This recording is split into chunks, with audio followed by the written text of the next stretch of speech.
different but thing. But at multiple demonstrations, not just his, but including Britain First rallies, for example, we've seen crowds chanting things like Allah is a paedophile, Muslim bombers off our streets, signs reading Stop Islam, Ban Islam, or framing Islam as inherently violent or incompatible with Britain.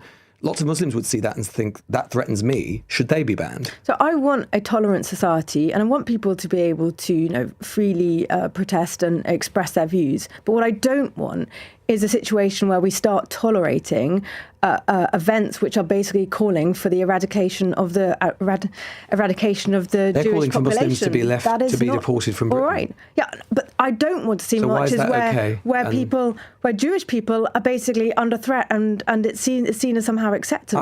Calling for and that's completely fine. I'm just wondering where the line is. What is up, everybody? Harry here. This is Lewis Goodall, interviewing Conservative MP Helen Whately about her call to ban pro-Palestine marches, and it becomes a genuine consistency test. Goodall asks whether the same logic, banning a march because some attendees express hateful views, would apply to Tommy Robinson or Britain First rallies, where documented chants and signage have included specifically anti-Muslim language. Whately's answers get harder to follow the more he presses. This touches real tracked data on both anti-Semitic and Islamophobic incidents in the UK, so I'll bring some actual numbers into this rather than leaving it as competing impressions.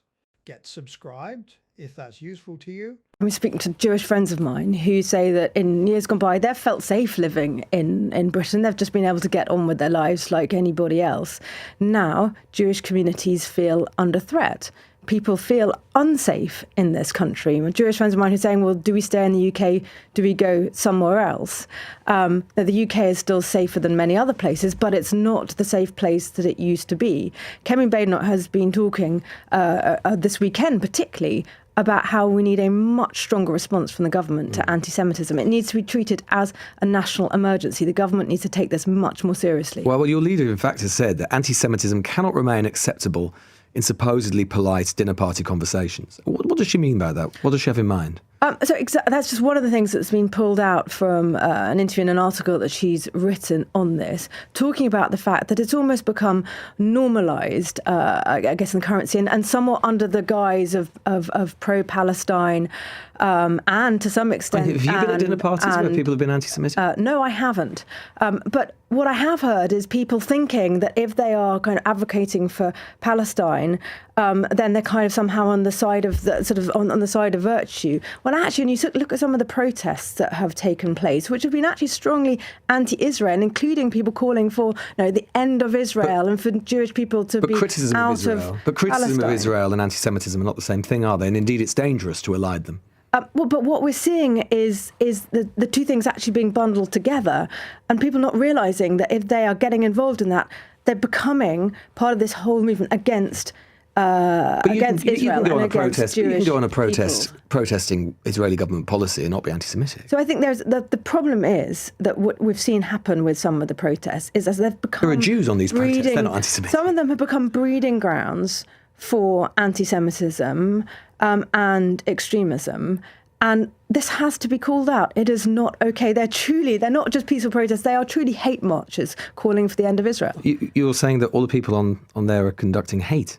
I think what you see, if you see those marches, I've reported from them. What is going on? I've certainly seen pockets of that. But let's be clear. I mean, you're saying these marches should be banned. Yeah. So and marches in their own right are a process of radicalisation being involved in them. Of course, I'm not talking about every single person, but you have to look overall at the thing that is happening here, and we have to say in our society, marches are a process of radicalisation. That is one of the things that can happen in a march. That is what is going on in our country, and we have to say this is not all right. We're a tolerant society. We're not going to have this happening. We want to be a place where if you're Jewish, you know that you can live in safety, and that is not the case, not how people are feeling. So let's be clear. So you're saying that those marches should be banned, partly because they're marches, as you say, of radicalisation. Would you be happy with, say, Tommy Robinson's marches, which included Elon Musk calling for the overthrow of our government. You're happy for that to go ahead? I don't believe that Tommy Robinson here is talking about wanting to get rid of Israel and eradicate the Jewish people. But he has that is a completely different thing. But at multiple demonstrations, not just his, but including Britain First rallies, for example, we've seen crowds chanting things like "Allah is a paedophile,"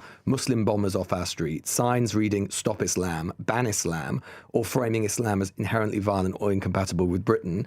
Lots of Muslims would see that and think, that threatens me. Should they be banned? So I want a tolerant society, and I want people to be able to, freely protest and express their views. But what I don't want is a situation where we start tolerating events which are basically calling for the eradication of the They're Jewish calling for population. Muslims to be left to be deported from Britain. All right, yeah, but I don't want to see So why marches is that where Jewish people are basically under threat and it's seen as somehow acceptable. Calling for and that's the end of completely Israel. fine. I'm just wondering where the line is, because you're saying that that's a problem, and lots of people will agree with you. But there'll be lots of Muslims who think that those things I've just described are also a problem, make them feel unsafe. But you're saying that's fine. I think so. If somebody's calling to death to all Muslims, I'd be against that too. I'd treat those things equally. But that is not what I'm hearing. What I'm hearing is different things going on here.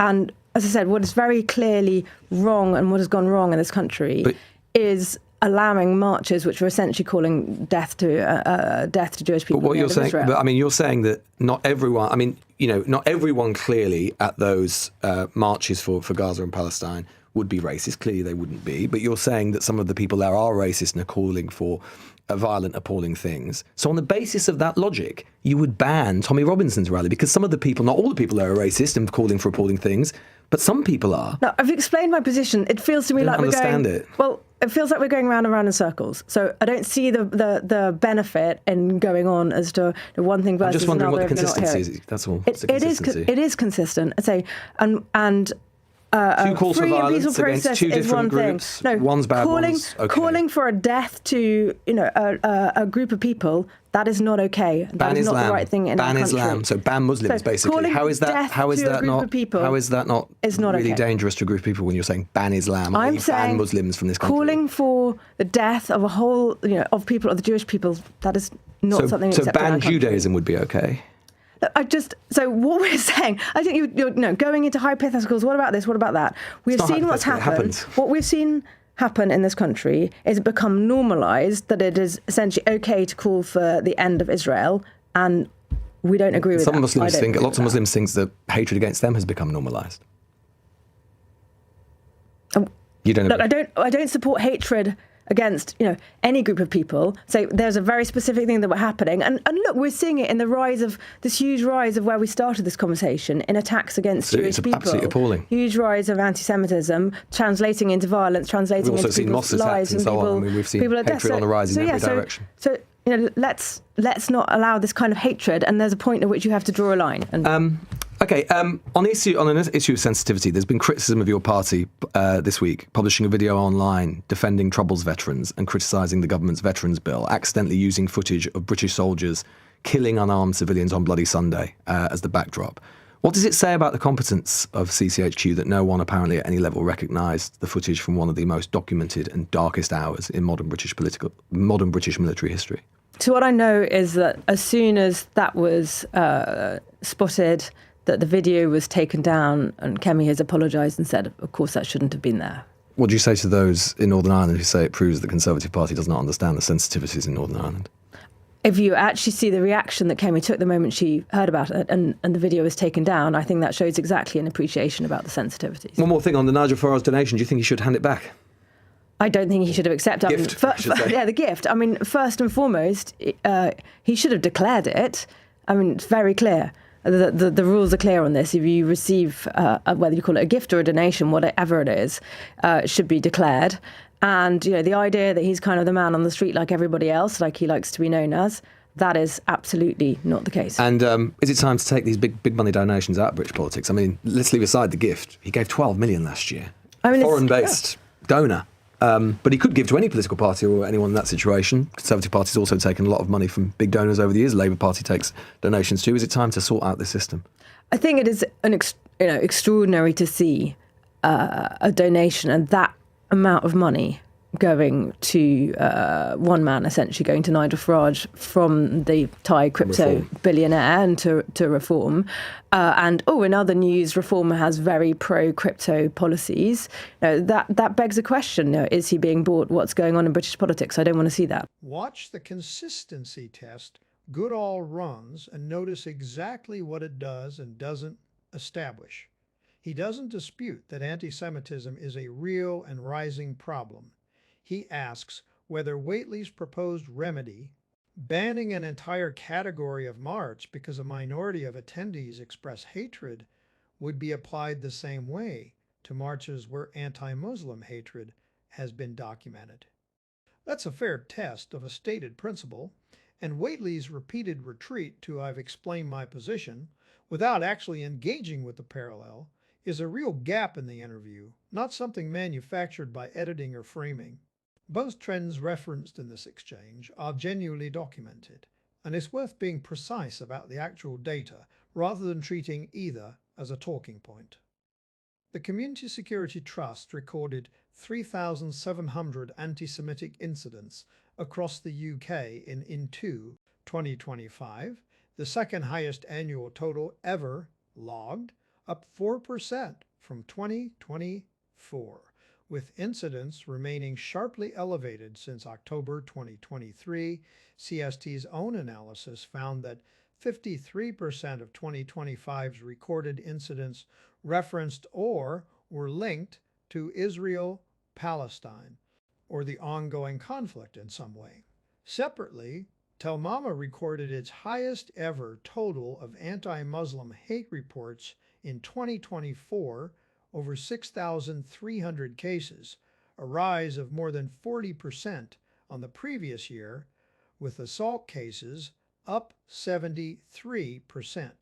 Both organizations are established, credible monitors, and both trends are real and rising simultaneously, which is worth holding as two true facts at once, rather than treating one as more legitimate than the other.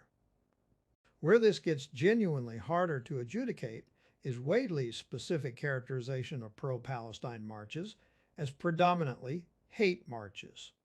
CST's own data shows over half of anti-Semitic incidents in 2025 connected to Israel-Palestine discourse in some way, which is a real basis for concern about that overlap. At the same time, march organizers and the large majority of documented attendees are not associated with those incidents, and treating an entire recurring demonstration attended by hundreds of thousands of people over time as defined by the conduct of a minority is precisely the generalization Goodall is testing her on with the Robinson and Britain First comparison. The specific chants and signage Goodall references at those rallies, including explicitly anti-Islam slogans, have been documented in UK press coverage of such events over the years. So his comparison isn't invented either. Where the closing narration goes well beyond what this interview demonstrates is the claim that the Conservative Party is stuffed at its roots with far-right attitudes and is actively preparing to merge with Reform UK. Those are speculative claims about internal party dynamics and future political strategy that would need their own separate evidence, not something one MP's inconsistent answer in a single interview can establish. It's worth naming the actual principle at stake here plainly, separate from either specific march or party, a rule that says ban gatherings where a minority express hateful views is either a rule that applies consistently across every kind of gathering it technically covers, or it isn't a principled rule at all. It's a decision about which groups get the benefit of the doubt and which don't. Goodall's questioning throughout is really testing which of those two things Whately is actually proposing, and her answers, by the end, don't fully resolve that question either way, which is itself the most honest finding of this specific interview. Supports.